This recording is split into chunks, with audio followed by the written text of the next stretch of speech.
Hello, welcome to 7 day challenge. Draw anything within 10 minutes. And आज day 4 है challenge का और topic मैंने लिया है फिगर स्केचिंग, जिसे मैं पेन से स्केच करूँगी। और पेन से स्केच कर रही हूँ तो मतलब अंडू करने का या फिर इरेज करने का कोई चांस नहीं है, इसलिए जो भी बनाना पड़ेगा सोच समझ कर बनाना पड़ेगा।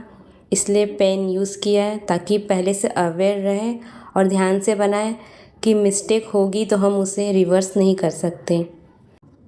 आप स्केचिंग को पेंसिल से भी कर सकते हैं, बट जब आप पेन से करते हैं तो आपका कॉन्फिडेंस बिल्डअप होता है और आप बहुत ही अवेयर और ध्यान से करते हैं। आप सोच समझ के लाइंस एंगल्स लेते हैं क्योंकि आपको पता है कि आप इरेज नहीं कर सकते हैं। और अगर बीच में से भी कोई मिस्टेक हुई तो पूरी स्केच रॉन्ग लगने लगती है।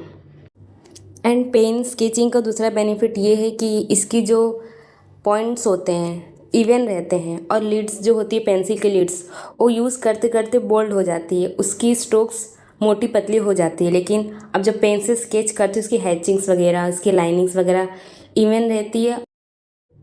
बट जब हम वैल्यूज़ ऐड करते हैं पेंसिल से, अगर हम वैल्यूज़ ऐड करते हैं तो उसमें पेंसिल्स में बहुत सारी शेड्स होती हैं, B6 B8 B10 B, लेकिन पेन में ऐसे कोई शेड नहीं होती। अगर हमें इसकी वैल्यूज़ में डार्कनेस को ऐड करना पड़ता है तो हमें लेयरिंग वाइज जाना पड़ता है।